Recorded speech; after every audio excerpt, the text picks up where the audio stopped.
Your options are loose stone, mortared stone, or using bricks or pavers for edging. Let's start with the easiest of the three, loose stone. Really, all you have to do is lay the stone in place to anchor the liner and conceal it. Here's how you do it. With the liner in place, lay the first course of stone. Experiment with different sizes of stones to get the look that you want. This first layer will show only the part facing the pond, so try to get a fairly straight and even edge. If the rocks you're using have irregular edges, use a brick chisel and hammer to chip off corners or cut larger pieces of stone into smaller pieces. Wrap the liner around the first course of stone and trim to fit. You may need to lay a few stones on top of the liner as you work to hold it in place. Lay the second course on top of the first. Pack the stones in tightly so none of the wrapped over liner shows from the top. If you do have a little liner that peeks through, pack in sand or small stones to cover it up. Fill the pond so that the water comes up to the middle of the first course of stone.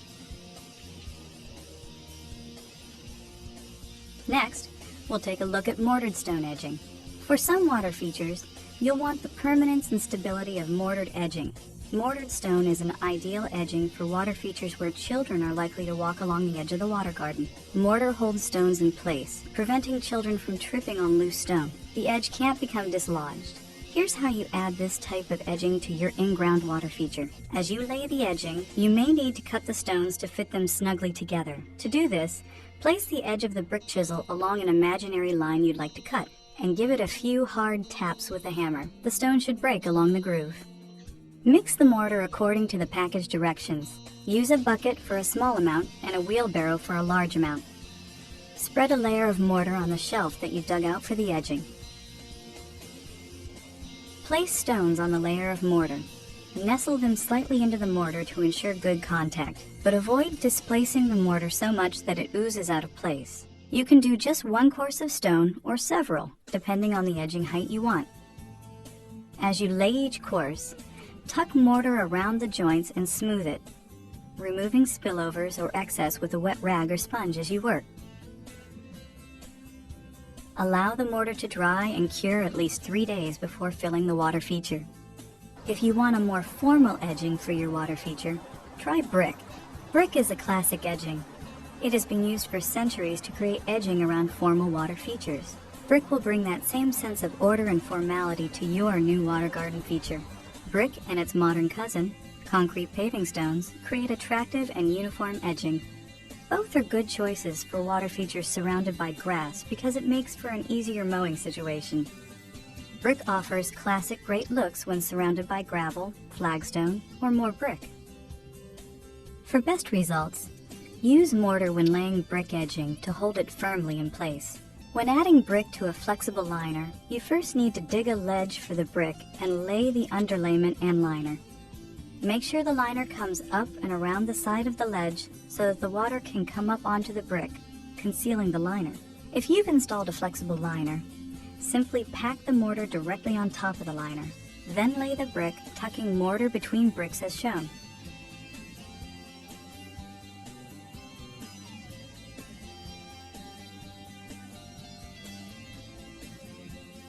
If your water garden has a rigid liner, first position it on a bed of sand and check the levels. Then mix up some mortar in a bucket. Pack the mortar under the flat or curving lip of the liner to help support it. Spread out more mortar along the rim of the pond, extending it far enough so that it will secure the entire brick. Position the brick or paver firmly, nestling it slightly into the mortar. Make sure the inside edge of the brick protrudes slightly over the pool or pond to conceal the liner. With the trowel, pack mortar between the bricks or pavers. Use the trowel, your fingers, or a special mortar tool to smooth the mortar. Use a wet rag to clean up the bricks and any mortar that oozed into the liner. So today we're going to be looking at ponds and how you too can create something as beautiful as this in your garden. We created this pond only a year ago and look at it, it's stunning. It's really enhanced this corner of the garden and it's a haven for nature. So let's go have a look at how we build a pond from scratch. The garden we're in today started out as a real blank canvas. In fact, only weeks ago it was just one big square of grass. The thing is, it's going to be turned into the most amazing cottage garden with veg area, a wildflower meadow, and today we're going to be putting in a pond. We've got it all dug out and we're just about to line it and fill it with water. When you're digging a pond, the last thing you want is for it to be not level, because when you fill it with water, your water's going to spew out the low point and disappear off down the garden. When we're doing a pond of this size, we like to use a laser level, which is something you can hire in.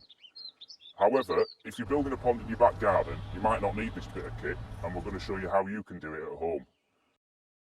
So all you need is a basic DIY spirit level and a lump of timber long enough to get from one side of your pond to the other. If you put your timber rail across like that and then set your spirit level on, you can look at the bubble of the level and gauge whether you've got your pond level. And if it's not level, by lifting your timber up on either side, you can get the bubble level, and that shows you whether you need to dig a bit more or make your sides a bit steeper. Right, so now we're going to crack on and line the actual pond. The first thing we're going to do is put down an underlay that will protect the actual liner itself from any sharp stones or tree roots in the ground below. So what we've got is an underlay that's made out of compressed fibres.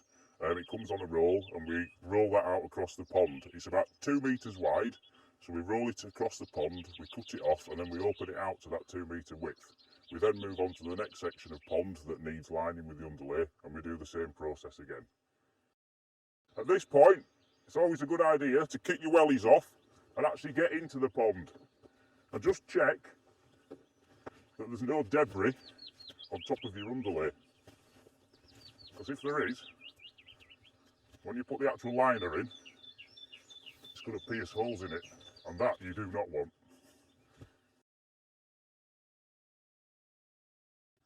Right, now we're ready for putting the actual liner itself in, and what we're going to use today is a rubber liner made by Firestone, who actually make tyres for cars. Now all the equipment we've used in the pond today is available at lovegardening.com.